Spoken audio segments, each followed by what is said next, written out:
Good evening and a very warm welcome to all of you who have joined for this edition of film discussion on Talking Films Online. Talking Films Online, or TFO in short, is an informal coming together of teachers, students, researchers, filmmakers, and cinephiles interested in cinema, more importantly, interested in talking and writing about cinema. The online group came together quite spontaneously during the pandemic and lockdown in June 2020. While Dr. Geeta Vishwanath from Baroda and I have been coordinating the activities of TFO since its inception, it would not have been possible without the enthusiasm of people who regularly join the discussion, like Ajanta Sarkar, Yagnashri, Sridhar Modugu, Paniraj, Rajan, Nandini, Madhurima, Tarkeshwar, Rasha, and many others who join week after week. So far, we have organized over 175 online events, which include weekly discussions on a pre-decided film. We always have these discussions on Saturday night at 9 p.m. We've also had a few month-long film festivals and discussions, such as a short film festival that was curated, I think, almost 3 years ago by Dr. Nipa Majumdar, a French film festival curated by Abhijit Ranadev, an Iranian film festival curated by Dr. Praveena Cooper, Women's Cinema Festival curated by Saundarya Jain, an Adur Fest that was curated by VK Cherian. And recently in January this year, we had a Green January 2024, where we discussed films on farmers. We've had as many as 175 discussants, including film scholars such as Madhav Prasad, Theodore Bhaskaran, film critics such as Babu Subramanian, Saibal Chatterjee, Tanul Thakur, writers such as Amandeep Sandhu and Bhashwati Ghosh, scholars in different disciplines such as Devparna Roy, V. Krishnappa, etc. Filmmakers often have made their films available exclusively for TFO members to watch by generously sharing links to their films, and they have also joined in the discussion.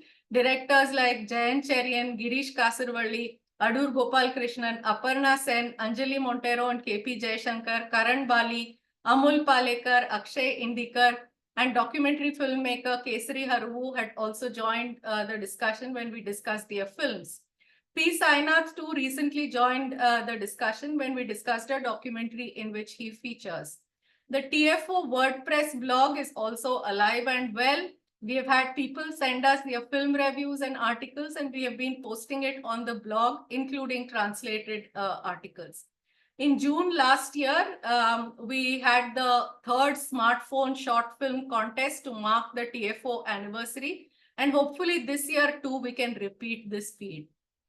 Our WhatsApp group and Facebook group is a forum to share film-related information, and we have had members sharing interesting articles on it, besides, of course, the information that Geeta and I post about the TFO events. When Kumar Shahani passed away last month on February 24th, there were a number of people messaging both Geeta and me, asking us to have a discussion on his films. So that is how these 3 weeks discussion on Kumar Shahani's films materialized. I first requested my colleague, Dr. Hrishikesh Ingle, if he would be willing to initiate discussion on one of his films. Thank you very much, Dr.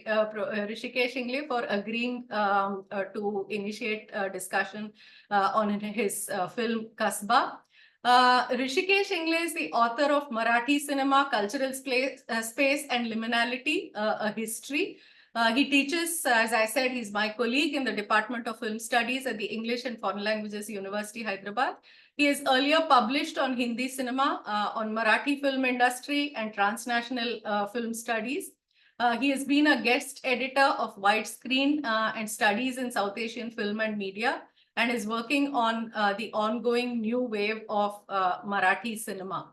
So very thankful to you and very happy that you will be initiating the discussion on one of Kumar Shahani's most interesting films.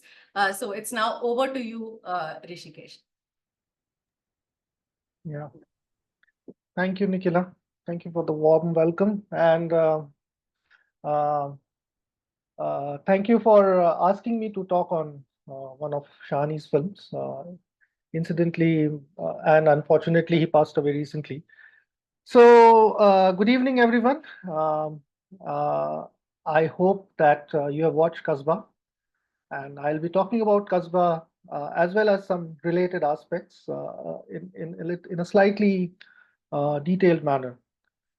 So before I actually start this talk, I want to say that this is rather a kind of a diffident attempt because I believe that Shahani's work, even if it is a single film, cannot be accommodated within the rubric of a single talk, or even for that matter, just as a response of some kind. It has a profound kind. He himself, as a personality, was a very profound thinker.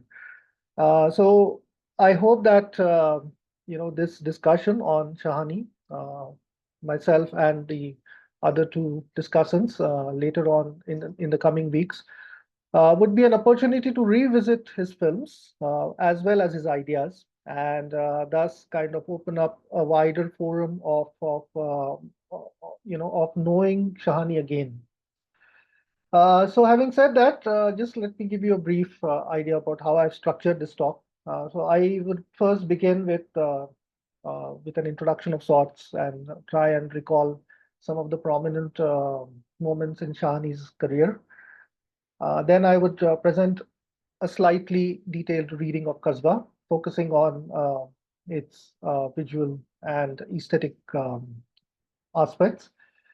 And then I would round off with a couple of comments of what the film actually gives us. So uh, let me start by saying how I encountered Shahani, because Shahani or his films are not something that you routinely get to see in your neighborhood multiplex or your neighborhood theater. So I encountered Kumar Shahani during the film appreciation course back in the 2000s, and Maya Darpan was screened during our nightly screenings, as well as Kasbah. Some of the clippings from this film were also screened in the classes, and that is how I got introduced to Shahani's work. Of course, one has heard about Kumar Shahani when one is in college and so on. But there is also this other life that Kumar Shahani's films have, and that life is a life of anecdotal references, of a slightly cultish figure who has made these esoteric films, and it's not in a single encounter that one understands Shahani. Obviously, it's an understanding that gets built up over the years. Recently, I happened to watch Shani's films again because I was teaching a course on the Indian New Wave. Unfortunately, due to some occurrences on campus, we could not screen Shani's films in class. But probably in the next couple of years, we would definitely have that as a classroom discussion of some kind. So over these years, what I have noticed, and obviously, from the readings that one does of Shahani as a filmmaker as well as a film thinker, I have an idea that Shahani you know, is a personality who has these two facets. Um, he has a facet of being an artist and intellectual, and he has a facet of being an ardent, let's say, historian uh, of ideas and artistic forms in India. So these two personalities are, in fact, as a filmmaker as well as a thinker, these cannot be separated, and that is precisely what happens when one starts watching Shahani's films, because many a times what the film is doing is reflecting what the filmmaker is thinking. Uh, so Shahani started off, as I understand, Shahani started off by passing out from the FTII, and he went to Paris to pursue a fellowship with Bresson, where he happened to be in the 1968 protests. He came back, and the first film, Maya Darpan, happened in 1972. And it was 12 long years after Maya Darpan that he got to make another feature film, which was Tarang. After Tarang, it was Khayal Gatha. And in 1990, we have KASBA.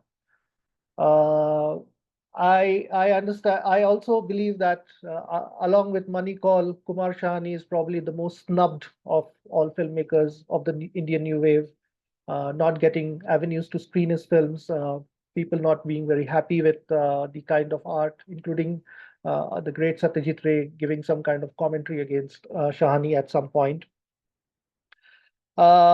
Usually, his films are described in these terms as deliberate, mythic, esoteric, epic, and avant-garde. All these terms are somewhere visible in most of his films, but they are not applicable to all his films together in that sense. I am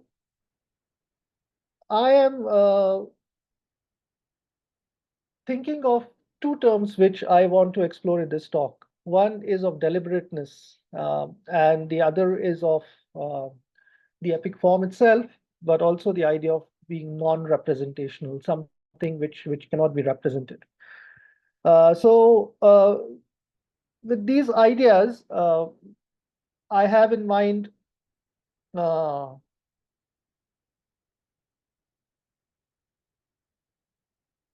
the notion that disengagement is not something that happens spontaneously. It is a deliberate kind of a work. It is a deliberate attempt because you have to disengage with conventions and then introduce an exploratory kind of an understanding. In many of the interviews, Shahani has talked about this being a kind of an expression of self-realization, that is making the viewer understand the meaning on his own, and this is the act of film itself, the act of film being liberating.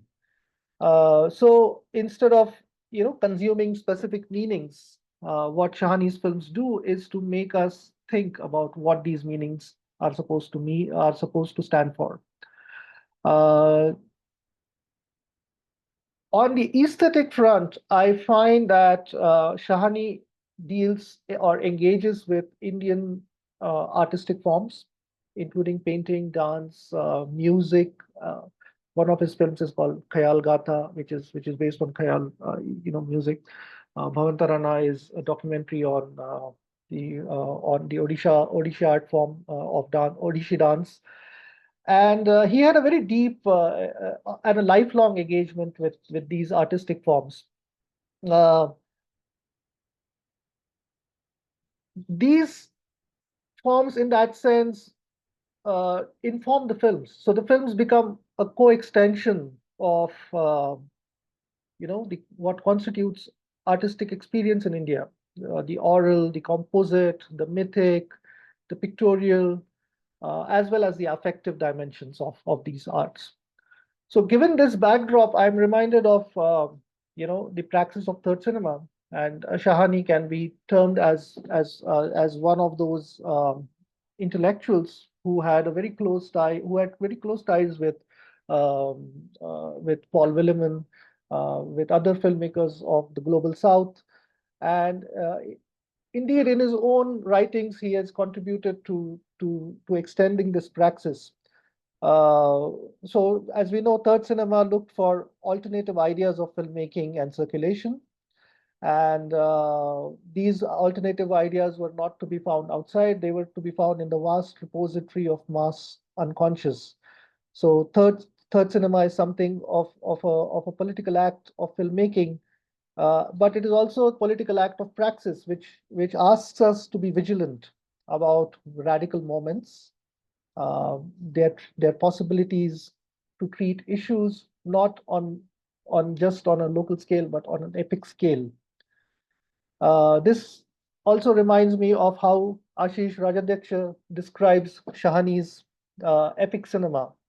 Uh, he says that Shahani's films are a mode of synthesis, which reconfigures relations of the sensuous with the material situations of everyday experiences. So this synthesis is something that is something of that is a quality of critical interest. But I also understand Shahani's films as being those of ideas, not about things, or not about objects, or not about aesthetic forms, or not alone about emotions, but about the very core of certain civilizational epistemes about modernity. So, in a sense, his films deny and help us renew connections with what can be called as the norms of narration. This mode has references to Adorno and his notion of negative dialectics, where dialectics is a method, and the negation is a questioning, is an interrogation of the positivist bias of the positivist bias of the dialectical method itself. So, for instance, when we think about dialectics in cinema, when we think about Eisenstein, and we think that a new meaning is created, and this meaning is supposed to be something of a add-on, something of a positive, having a positive dimension. Adorno, however, wanted to reach the material aspect of that synthesis itself, of creating a new form which has links to earlier forms in a sort of alive way. Um, in an interview, Shahani mentions that this mode of filmmaking is about multivalence, and it frees, that is, it liberates one from the constraints of form as well as from the constraints of literariness. So these are some of the ideas which we know about, uh, where through which Shahani is usually situated. One of the things that is often talked about, or was often talked about Kumar Shahani, is that he was influenced by a number of artists and thinkers, including Bresson, Kosambi, Brecht. Ghatak was his teacher at FTI, and Eisenstein, as a kind of a figure who has provided aesthetic navigational map for Shahani. So, having said that, this was the introductory part. Let me turn to what the film itself tells us. KASBA was produced in 1990 by the NFDC, and which interestingly came just 1 year before the economic liberalization of India. It is based on one of Anton Chekhov's well-known novella, which is translated as In the Gully, also translated as In the Ravine. The film stars Shatrughan Sinha and Meeta Vashisht, apart from a host of other characters. Uh, at the textual plane, Kasbah is a story that has a textual dimension, but it is also non-textual at many levels, which I'm going to talk about. I believe that Kasbah is one of the simplest of Shahani's films to follow, uh, uh, because, well, it is derived from a well-known story, but also because uh, the story as well as the film have affinities with the underlying ideas. What are these ideas? These ideas are related to the depth of reality. the ironies, as some people point out, that are embedded in Russian literature. So while I was preparing for this talk, I happened to bump into one of Bresson's interview. And in the interview, a member of the audience asks Bresson, why do you base your films on Russian literature? And Bresson, in his nonchalant ways, says that there is a profound truth in Russian literature. And he equates this profound truth with something of a pre-modern period, which we have carried over through civilizations, and he calls them as feelings, which are universal and which can be transmitted as ideas, as affects. In KASBA, we see that the film is composed of non-conventional frames. And these frames are they are composed in a sense of containing a unit of action. So there is hardly any causal linkage between many of the scenes.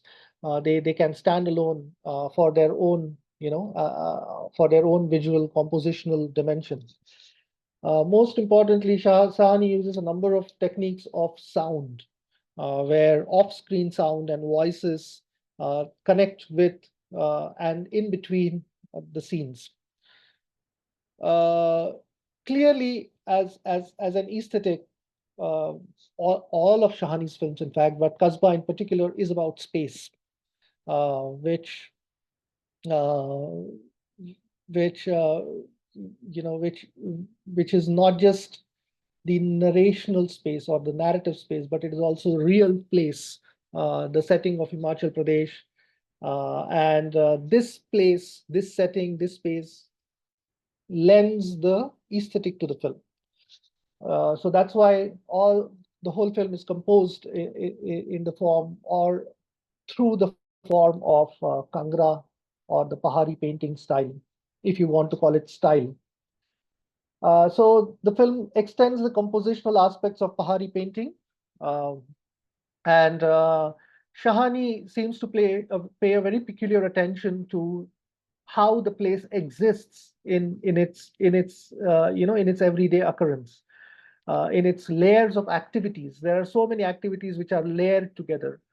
For example, there is a short shot of a car running through the marketplace, and on the soundtrack you hear a man telling the shop owner, you have to label the radio, you cannot just sell anything like that. And the marketplace itself is a real life setting.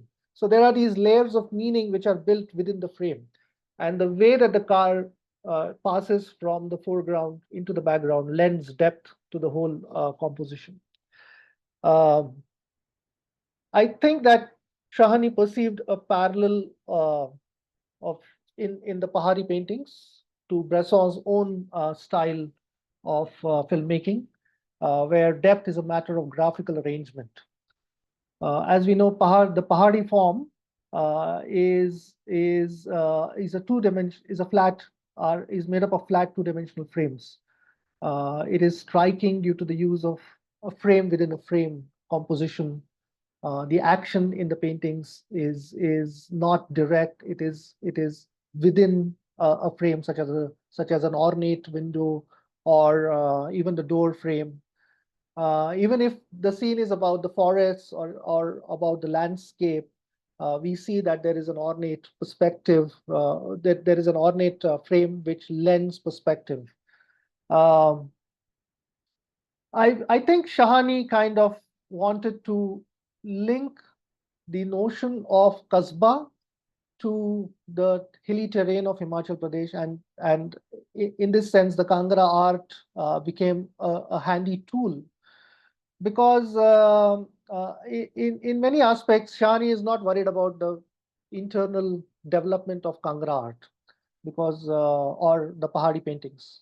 Clearly, according to art history, the Kangra paintings developed from the 18th and into the 19th century. There is a huge difference between the kind of colors, the composition, the finis, as well as the subject matter of the painting. So in a way, the refinement of form is not touched upon about the Pahari paintings. And clearly, this film is not about Pahari paintings. This film is about using the Pahari form. I think that there are three aspects to this style, to this form, which the film recreates. The first aspect is of flatness and graphical asymmetry, where lines instead of 3D figures or instead of human figures, there are lines that provide an entry into the frame as they trace intricate patterns. The second aspect is a frontal dimension of the frames itself, where the gaze is broken. So as in the figures, as if you recall in Pahari paintings, the figures inside the painting, uh, maybe the consort, maybe the gods or whoever the figure is, they don't look at the viewer, they look at each other. And in this sense, the look is directed within the scene. This is taken up by Shahani, and it is used to map the action in its sensuousness. So these compositional features are borrowed, and we can see them in the door frames, in the ornately carved window planes, the placement of the characters in one corner of the frame, the gestures and movements of the characters in the film, and a host of other motifs which are distinctly about Pahari art. Then the third aspect is of color and tonality. I guess Shahani wanted the recreation to be so correct and self-referential in that sense, that he also used the same pastel colors. So in the backdrop, you would see a wall which is painted with the Pahari art of maybe of a goddess figure or of a god figure, and the dress of the goddess, the color of the dress of the god or the goddess is reflected in the color or color of the costume worn by the character. This internal parallel gives a very nice, touch, because what happens is that the the film becomes sensuous. It carries forward that idea of hapticity. I am actually reminded here of Amit Datta's films, Nansuk, which I guess some of you must have heard about. Nansuk was a Pahari artist. He was a Pahari painter of repute. And Amit Datta has created a biography of Nansuk using the Pahari style. And this film is described as an ekphrastic film, which describes the whole art form itself of Nansuk, of Pahari art. In fact, I think that Amit Datta, who is also an alumni of FTII, must have been inspired in some way by KASBA. I don't know. I will have to talk with Amit Datta to ask if that is the case. So, given this aesthetic uh, of the Pahari art, there are two levels that one can discern of how this works in the film. And these two levels are at the level of the story action and at the level of the filmmaker as an intellectual or a filmmaker as a thinker. So the first level is I want to describe it as allegorical, uh, because this film is an allegory of capitalism. And the second level is of the way that the film forces us to think about how the filmmaker is thinking. So, what are the allegorical acts that this film talks about? So, KASBA fits right into that frame of new wave cinema, the 1970s new wave cinema, which was concerned with critiquing post-colonial modernity by revealing or describing the material realities of life. The regional places in most new wave films is constructed like that, and it is often located in a kind of a distancing effect to show the state dynamics. Um for example, if you look at Kasba's initial scene, it is of people coming into into the town through on a railway, and it is an interior of a railway compartment. And the talk is very interesting. Someone asks, "ये कौन सा station है?" And then another fellow says that इस station को सूंघ के पता चलता है कि ये कौन सा station है. Because, well, this station is full of illicit trade, of smuggling, of liquor, of diesel, of petrol, and therefore there's always this smell in the air. This is what lends the sensuousness that I was talking about. And then there is one character who is kind of a vagabond kind of a character, and he's shown to repeat the word mal, mal, mal, mal. He says it thrice in different in different articulations, and it emphasizes the idea of the commodity. Allegory, I think, is a device which unearths hidden structures of a national form, according to Frederick Jameson. It is layered by the specific context and situations, and by those terms that make it distinguishable. So, what is the role of allegory? The role of allegory is to make certain things visible and point out what are the opaque things. So, in this sense, the frames of Kasbah, or this Pahadi kind of aesthetic, is well suited, I guess, to bring out this difference. So we see that there are scenes of exploitation of common people. One of the most direct symbolic scenes, or the symbolic character that the film has, is of Shatrughan Sinha, who plays himself as the hero of a popular Hindi film. And incidentally, he is a person who swindles or dupes the whole village by giving away counterfeit notes. Uh, I guess, this is a direct reference to popular Hindi cinema. Uh, but there is also a reference, and a very lyrical reference at that, to the Chipko movement, where this vagabond kind of figure is shown to climb the terraced hill and shed his clothes and go and hug a tree, which is the single motif on the whole terrain, the only thing left probably of a forest. And such scenes are, in fact, also, one can also describe them as a re-symbolization of the mythic constellation of Indian life, because hugging the tree is also hugging the nature, going back to that pre-modern understanding of that nature is the force, the Shakti that has given life. This is, I guess, the allegorical is the central current running through Kasbah. And this current has a meaning. It is about illicit capitalism, which is coupled to a feudal social setup. And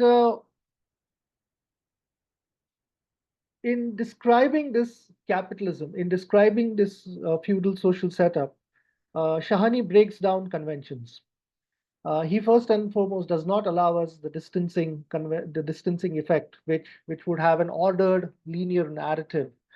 And most of these scenes are purely optical metaphors of some kind.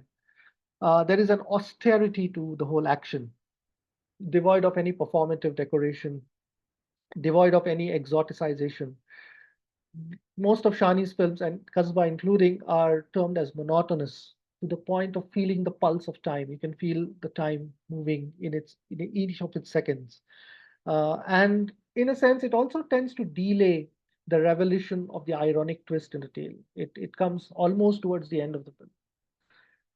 So overall, the aesthetic of the Pahadi painting is therefore an allegory of space and its peculiar material experiences. So this takes me to the second aspect of how this aesthetic is is a comment for us about how the filmmaker is thinking. So there, I perceive a kind of a mode of discovery in Shahani's work. This is from an intellectual vantage point. a discursive vantage point rather than any stylistic statement. And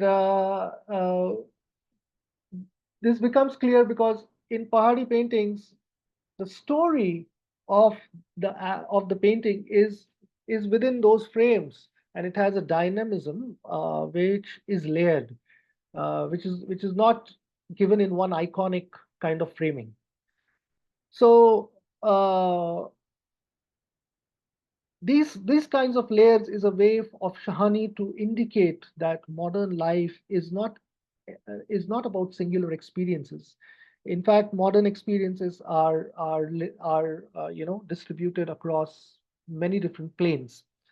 Many a times we miss the fact that modernity is not to be found in objects or in state symbols, but modernity is about a feeling. It is about a sense of liberation, and it can assume many forms. So Shahani, in that sense, goes back to this moment of sensuousness, to this feeling of liberatedness. Now, how does he do it? I think in most of Shahani's films, there is the sequence of the train, and if you read Shahani's writings, then he will refer back to the Lumiere brothers' train arriving at the station. And he will refer back not because this is this is a seminal or the originating kind of film that one cites, that one shows in classrooms, that one is familiar as a part of film history. For Shahani, the train arriving at the station refers to that moment of rapture, of ecstatic feeling, of technology showcasing a mundane thing, but of technology showcasing movement, of you know of a still life being imparted some dynamism. And this movement is in fact seen in most of his films, and even in Kasba, we see the train in three places. There is a long shot of the train moving along the into the city. Obviously, the film begins with people arriving on the train, but there is also a shot where the train never comes, or it doesn't come in the frame when the character of Shatrughan Sinha, Dhani Ram, he is supposed to leave the station. We are not shown the train, but it is implied that the train will take him away from this space.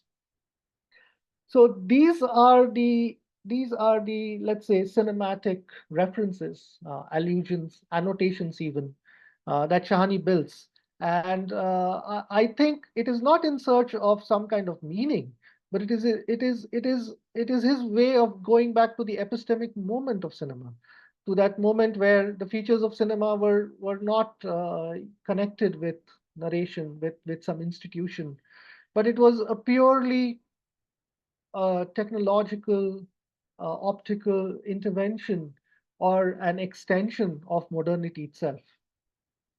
And this rapture, this affect is therefore built into the very idea of how capitalism gets framed in Kaspa. Uh, I think that instead of showing a direct correlationship uh, between the polarities of power, what Shahani does is to showcase the moments of transaction. And these moments of transaction in an illicit capitalism is not clearly seen. You just hear about them by some kind of gossip, by way of hearsay. And one forms an idea of, okay, how a person has become rich by following an illicit trade. The actual trail of money is never seen. It is only the counterfeit money that we see. And indeed, that is in itself is a double symbolization that Shani builds into the thing.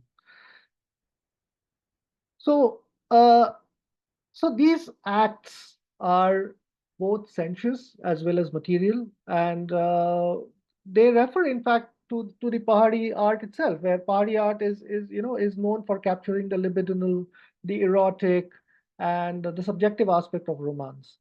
And this in the film gets extended through to various affects, such as melancholy. You have the figure of the second daughter-in-law.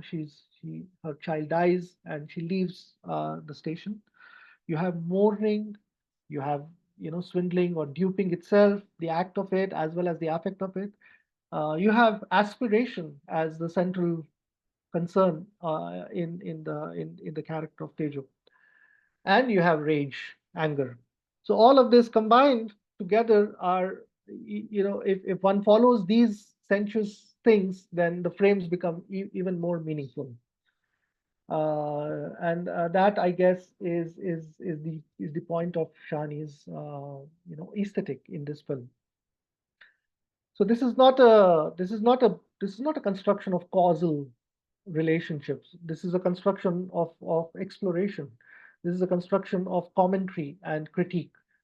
So overall, I guess that KASBA is a very good film to follow, to watch again probably, and also to think about how a film art, by denying conventions, by denying even the conventions of art cinema, can in fact talk about the very same issues which are at the heart of any new wave for that matter. So this brings me to the concluding part of my talk, um, and I am referring to a slight play of words here. You see, when we talk about illicit capitalism or allegory of this film, we often miss out that this film is about economics, or the economy. And this word, and Shahani was in that sense a profound, let's say, thinker who knew the meanings of words. So this word economy actually goes back to its original usage in the film, to the domestic circuit of managing resources. So economy is not in the modern sense of value relationships or exchange relationships that the film takes us back. But economy is the idea of going back to the domestic sphere, taking over the idea of capitalist exchange. And this is captured in the agency of Tejo, who is ambitious and who wants to um, overthrow the power of the patriarch in the house, as well as make a place for herself within the family. So she becomes a conspirator.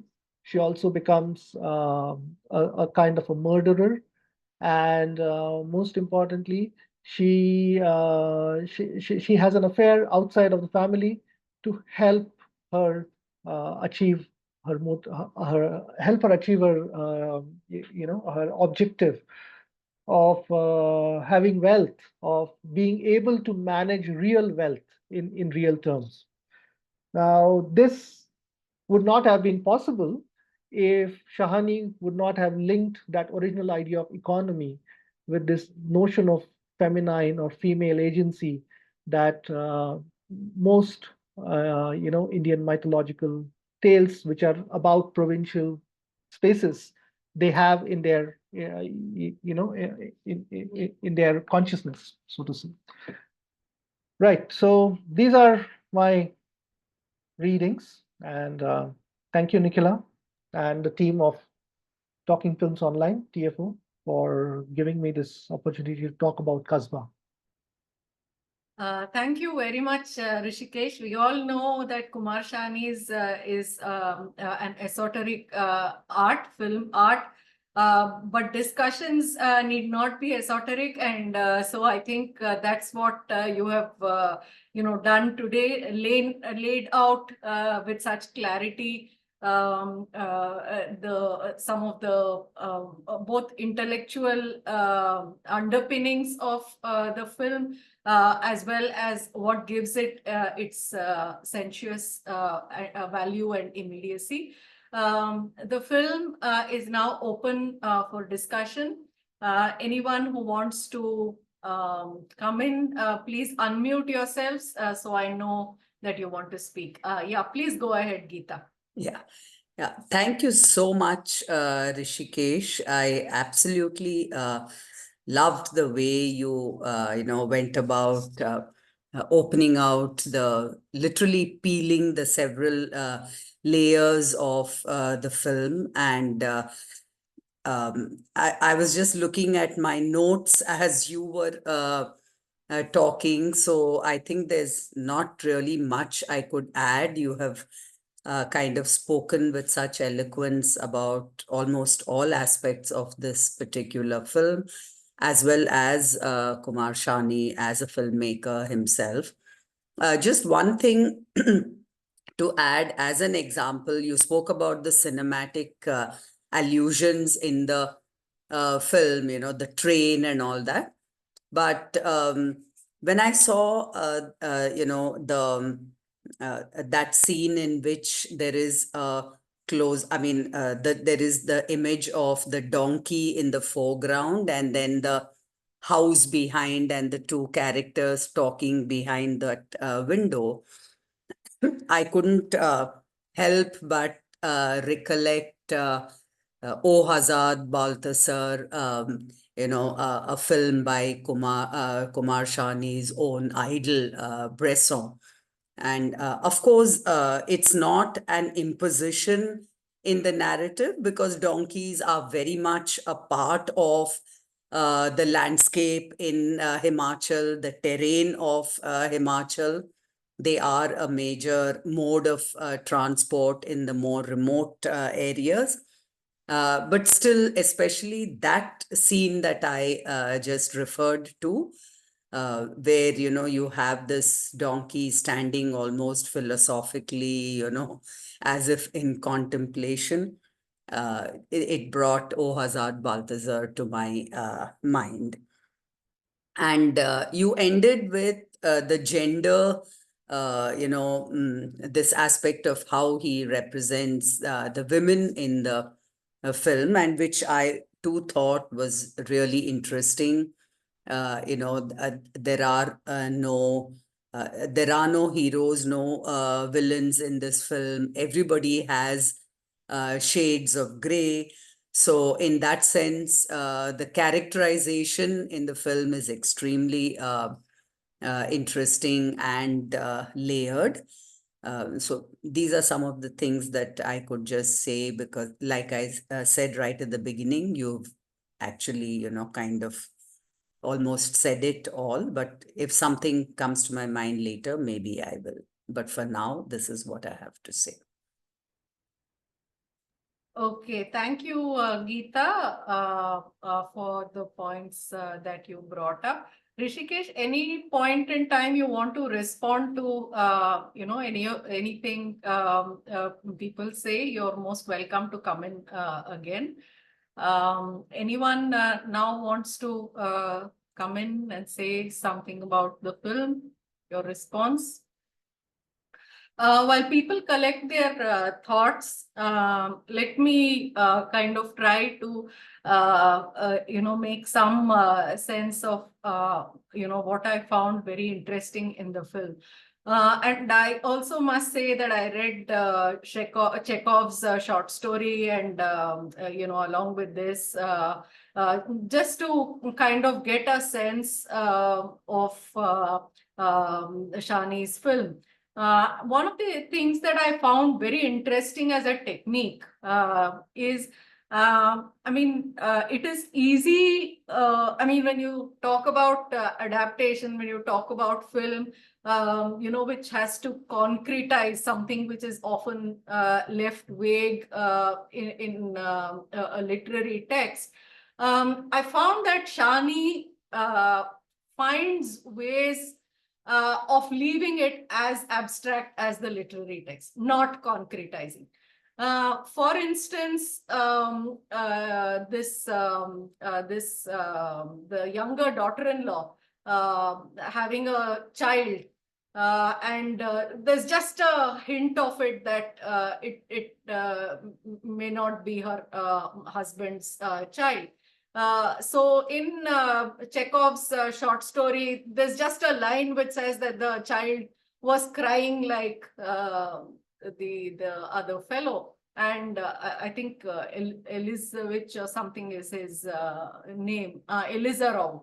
So there's just a line which says that his crying was mixed with laughter like the carpenter Elizarov. So that's all. There's nothing to suggest that, more than this to suggest that the child is not the son's. So, Shahani leaves it as abstract, unspelled as the short story. So for me as a technique, I thought this is very interesting. The refusal to concretize, the refusal to leave things vague, to use ellipsis so that, so there are wide gaps. And when you see in the scene that follows, there is a baby. I mean, so you wonder, okay, so where is this baby? And then things unfold. And then before you fully comprehend what has happened, what Tejo has done, you already see her, ostensibly carrying her dead child and so on. So there is so little of an attempt, as you put it, to narrate. It is almost as if, it's just to say that you fill in, whatever you want to. And so that is very, very interesting. The second interesting thing compared, in comparison with Chekhov's short stories also, this character of Tejo. There too, she's certainly a woman, fairly talented and a woman of many means and arts who can do, who can manipulate her way and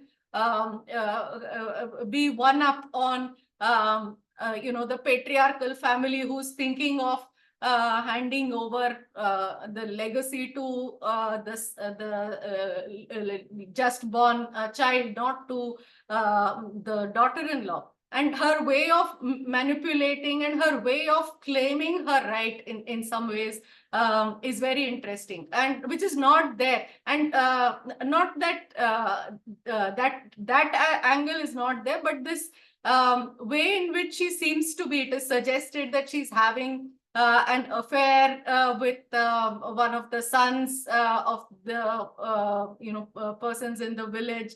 That angle is, I thought, was missing. But again, the kind of agency that we see her taking over virtually and setting up, the Karobar or whatever, the electric this thing on the, so she's a woman without you could say a conscience. She does what she wants. So in some ways these are also interesting aspects of modernity, if one wants to read them as that. Yeah, so this is what I wanted to say. Yeah.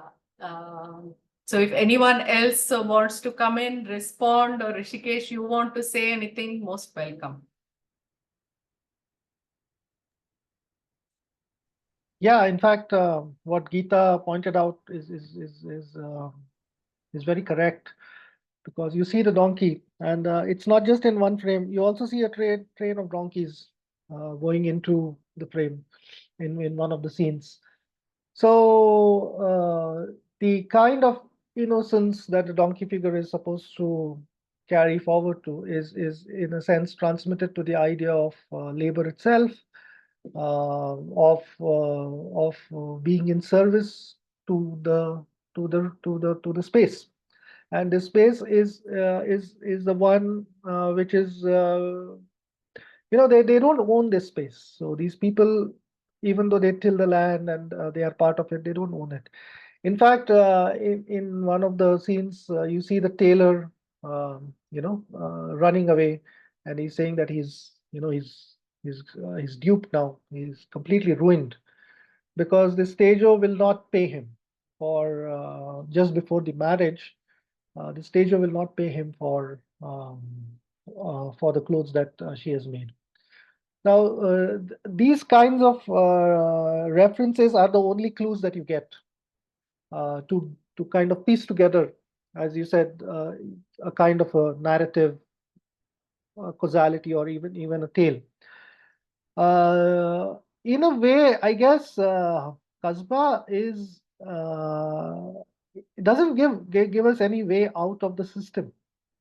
So it's not that after watching the film you get a certain feel of emancipation, or a certain feel of, oh, okay, this is how you overcome this problematic. It doesn't actually. It takes us back into that cycle.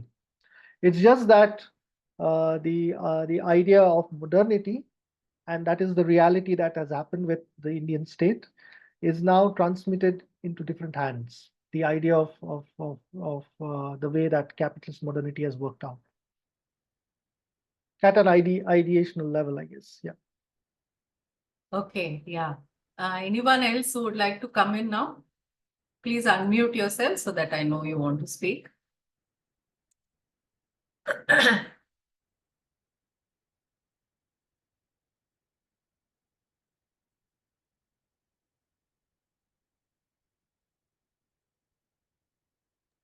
Actually, one thing I kind of am reminded of just now. So in the film, you see uh, the place of the mother, or the space of the mother. It is it is the room where the gods are kept, and that space, that room is nicely painted. There are these paintings, and I guess Kasbah is one of those films which actually captures that art in its in its place, in the way that it exists, and this is something very interesting about Kasbah, which I guess many people miss out on. So there are these motifs of the Pahari art. Yeah. Oh, yes, and so very vivid and pretty huge. I mean, they're not small or obscure. Yeah. They are pretty huge. They are filling the wall and very prominently at that. Yeah.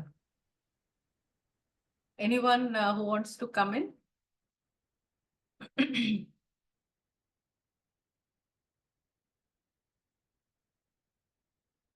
Madhurima? Yeah, I actually thought of speaking late, like after listening to anyone, after listening to everyone, but it's okay. I will just point out a few things that I liked about the film, and these are mostly on the socio-political cultural issues, not the aesthetic aspects. So one of the things that was very striking for me was the interpersonal relationships, both within the family and outside the family, but especially within the family. Like almost even the relationships which are supposed to be very intimate and very close ones, there is no there is no change of emotions in any of the relationships. And like this figure of the stepmother, I'm forgetting her name, her her expressions are really striking to me. Like her expressions say a lot more than her words, and the use of expression and sounds is something that I find in the figure of the younger son also. Like in his case, what I find is that the signifier is not really important. What is being signified, that is becoming the most important, whether it is through the sounds that we don't even understand, or it is through the songs. One of the song that he performs in the beginning, we don't even understand whether it is going to be a song or it is just some sort of muffled cry. And the other point is that how this uh, the notion of caste is being pointed in the film. It's quite different. I mean, the setting of the film, which I'm guessing is probably after independence, 90s. So how the caste issue is being perceived by the members of the society. Like in the beginning, they say that there is a crisis among the Brahmin caste, and there is kind of uh, uh, like this Baniya caste or the merchant communities and the Brahmin communities. So, so there is a change of the perception of caste hierarchies, which I'm thinking from the film, and how it is being played out in the society. So, what are the positions that are there? And the other thing is, so sir was talking about it is the position of the female labor in a capitalistic economy. So Tejo's labor is only accepted in the household till the point it helps and only is confined to the family business. When she talks about her share in the wealth or her agency in managing wealth, her position in the family gets destabilized. Yeah, and the other point was the various effects of modernity. So the transition from colonial modernity to a new kind of capitalistic modernity. So what are its impacts? Like the technological inventions, they talk about the TV, the refrigerator, and how it is coming to the town space from the city space, and the impact of environment. Like there is a point on cutting the trees and all, how it is being pointed out. So this was mostly all that I have to say. Thank you, sir, for your introduction. And this was the first Kumar Shahani film that I have watched, and it was a really interesting one. Thank you. Thanks, Madhurima, for responding with your interesting comment. Hrishikesh, anything to say? No, Okay. actually, she's raised some nice points. Actually, the idea of the interpersonal relations. So just I mean, note on the performance itself, or the lack of it, if you want to call it, because Kumar Shahani was known. I mean, if Amol Palekar very famously has talked about it, that when he told his friends that he has got a role in Kumar Shahani's films, then his friends kind of made fun of him, and they said that, oh, you don't have to do much, you just have to walk from one side to the other, or just look away from the camera and just stay as you are. So there's no performance as such, there is no acting as such. It's a kind of a deadpan way of acting, but it's not deadpan. It's a way of um imparting the pictorial aspect of the painting to the frames. This goes back to the idea of how the camera discovers the figure, the human figure, and the camera discovers the human figure, not in the sense of a documentary, but in the sense of capturing it as it is, in a certain stillness. So there is an aesthetic aspect to that, which I guess uh, maybe someone else can elaborate on that, but it is a very important aspect in most Chinese films. So you get these static frames. They appear as if they are photographs, and the figures they talk very minimally. In fact, whenever they talk, you don't even see if their lips are moving or something like that. Yeah. Yeah, it is very disconcerting because there are so many points at which the sound and the image don't match at all. So in fact, the camera is on one person and there's someone else who is actually speaking. When the old man towards the climactic sequences of the film is walking on his own somewhere, even before we see him, there is someone talking about how he has, how his fortunes have come down and so on. So it's like, as you said, there's such a dissonance. It's not like, the two are helping us to make much sense. It is like they are different pieces of the jigsaw puzzle, which we're kind of putting together and hoping to make some sense out of what we are watching. Yeah. Anyone else? Ajanta, anything to add?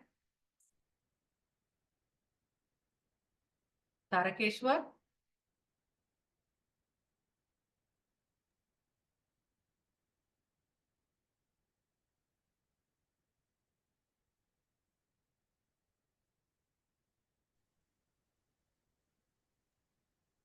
I think VK Cherian sir is unmuted. Okay, sir. Uh, Sir, please Okay. go ahead. Sorry, I didn't see that. Yeah, please go Yeah, ahead. okay. I hearing, about Kumar is a friend from 1981 onwards. We keep meeting in Delhi, IIC often. But the problem with Kumar for me is that he's a good theoretician. When I was hearing all of you, everybody's trying to, make out things about his films.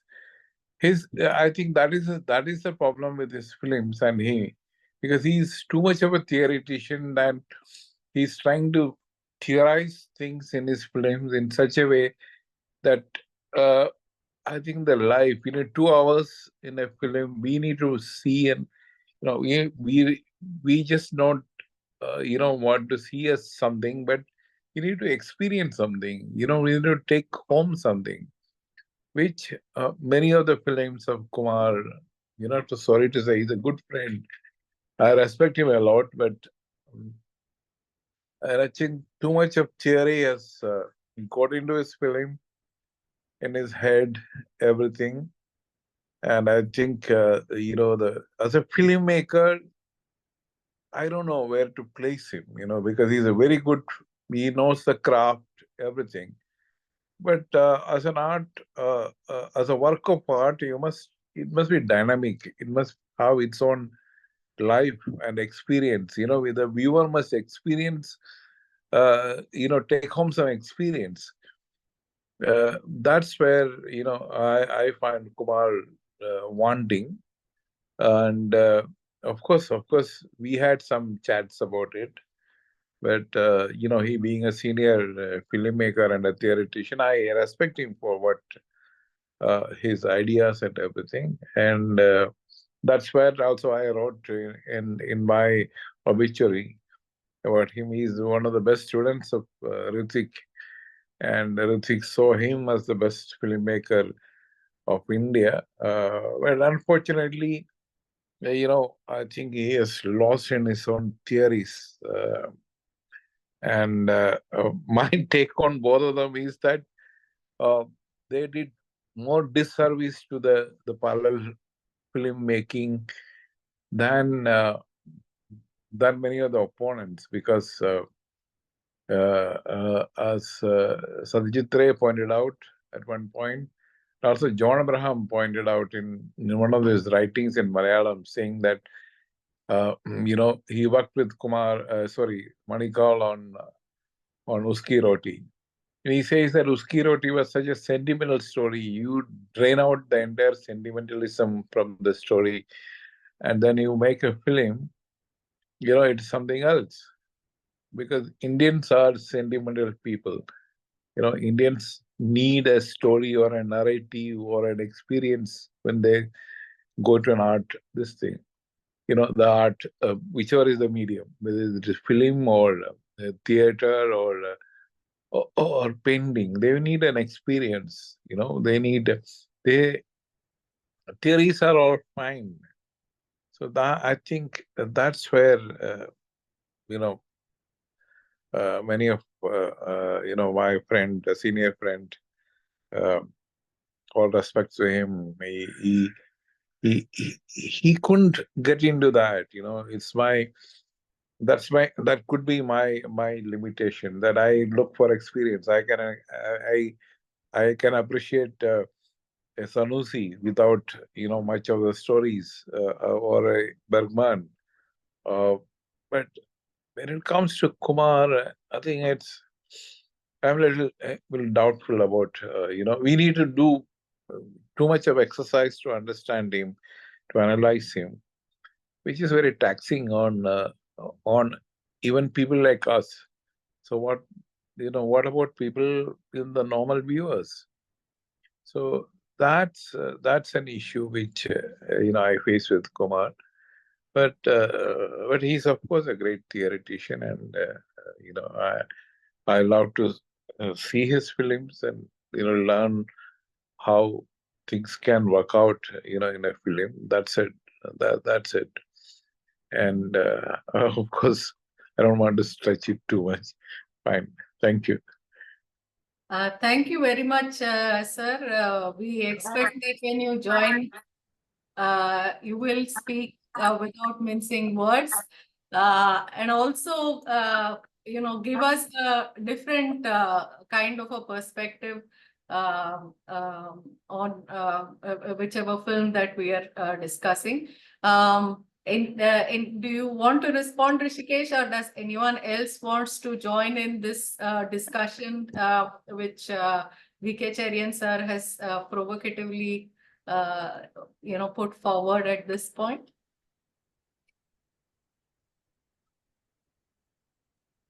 Nikhila, Ajanta has posted a comment in the chat box. Yeah.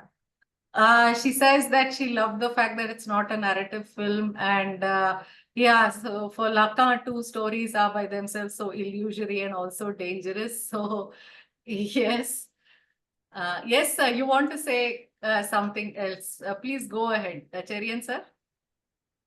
No, I didn't. Okay. Yeah, I thought you were still, since you were unmuted, I thought you want to come in. No. Okay, anyone else? Actually, this is a sentiment that one sees often with regard to Shahani's or Manikal's films. For that matter, even uh, the assistant director on this film, KASBA, is Anup Singh. And we know that Anup Singh has grown and matured into a very, very important filmmaker. His his Kissa is something made in a similar vein in terms of aesthetic, of slow takes and non-functional, non-causal kind of an aesthetic. But in a way, I guess even for people who are into films or doing film studies or cinephiles for that matter, Kumar Shahani's films are not a one-sitting experience.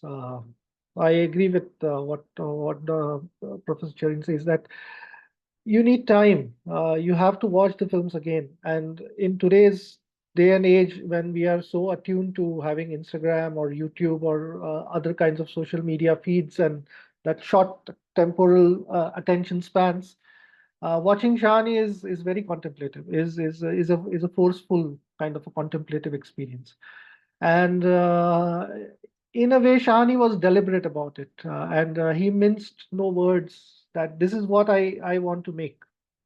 This is what my art is going to be about. And that's why I said, he was a filmmaker, but I think his films are a cinema of ideas. And as we know, ideas cannot be equated with just experiences. Ideas take time to build and to transmit, as well as to respond to, in that sense. Yeah, actually, this is not so much a non-narrative film, because there is a narrative, only it is a narrative that gets completed in some ways in the mind of the viewer. Yeah, so it's yes, Ajanta, I get what you're saying, but I think particularly KASBA, it's not like it's a completely absent narrative and there are just images, and not at all. So there is a steady storyline, but no help whatsoever from what we see on the screen in terms of feeding us virtually every aspect of the narrative to take forward. Anyone else? In fact, KASBA has been described as unusually melodramatic for a Kumar Shahani film, especially the way the women are portrayed as scheming against each other, and then this whole aspect of also, introducing the child, and then the younger daughter-in-law, especially as embodying emotions and her angst, about not being able to sing when she wants to, and all of these things put together. I mean, like, I don't think we can call it so much as, as you said, a non-narrative film. And even it had, like I said, it has elements of melodrama as well. Yeah. Anyone else? I don't know you all, some of you who have joined today, but you're most welcome to share your views. If you watched the film or ask questions to Dr. Hrishikesh, or respond to the film if you watched it. Manoj, Taresha.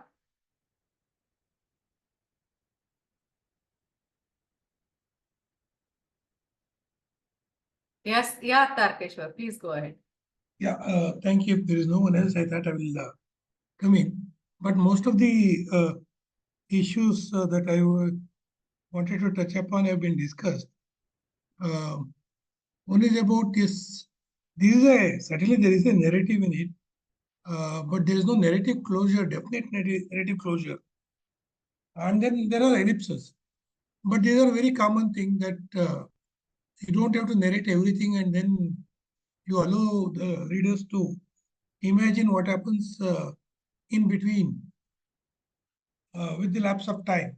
So that is a well-known technique. In that sense, it has a narrative. And the second point is about yesterday being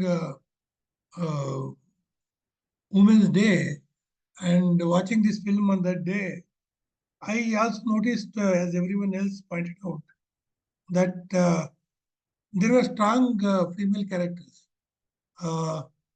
Not only the daughter-in-law of the second son, but all the women characters I thought had were very strong. They had agency, but of course they are making choices within the structure of patriarchy, the social values that have been there, without openly questioning the structure. Within the structure, they're making choices and exercising agency in whatever they want to assert. And in that sense, each of these women characters uh, and the choices that they're making are quote unquote the agency within the structure that they're exercising is quite interesting. And about the space itself being a character here, the Hrishikesh touched upon the space and the location. I think is also quite interesting. Though there are elements of modernity, though it is not explicitly spelled out within the narrative, that it sounds like a certain kind of nostalgia for what the Himachal Pradesh was, the kind of destruction that is going to coming in, the kind of constructions that are happening, and the kind of money that is being pumped in from Delhi, both counterfeit and also the otherwise, is quite interesting. But from the gender point of view, again, as others have pointed out, these changes that are happening in that space uh, are also allowing certain kind of space for the women to articulate uh, to some extent. So in that sense, it is taking in an ambivalent position vis-a-vis modernity. The women, in fact, being within the structure, the choices that they make are the kind of associations that they would like to make with the changes that are happening. Is quite interesting, whether it is of having extramarital relations or even marital relations are quite interesting.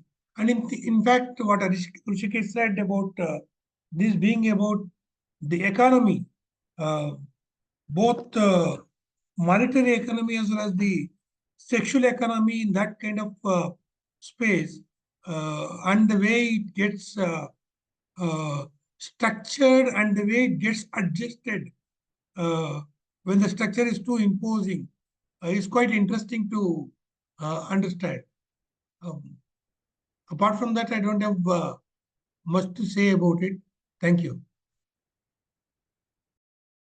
Okay, thank you, Tarakeshwar. Hrishikesh, any response? Okay. Anyone else who wants to come in? Okay, if there are no more responses, then let me take this opportunity once again to thank Hrishikesh for agreeing to have this discussion. Okay, Ajanta, we'll keep this question for another day. We are continuing this series of discussions on Kumar Shahani, so we'll come back with comparisons next week. So next week we will be discussing Tarang. Dr. Parichay Patra suggested the film and he will initiate discussion on the film. You're all welcome to join back in again. If you're not already on the TFO network, please contact either Geeta or me. We can add you to the WhatsApp group or Facebook group, whichever you feel comfortable on. So thank you all for joining and look forward to having you next Saturday for another discussion. This time, another film by Kumar Shahani. So thank you and have a very good night. Yeah, Thank thanks. you, Hrishikesh. Thank you. Thank you, Yeah. everyone. Thank you, everyone. Bye. Good night. See you Good next night. week. Thank you. Okay, bye. Good Good night. Good night. Thank you so much.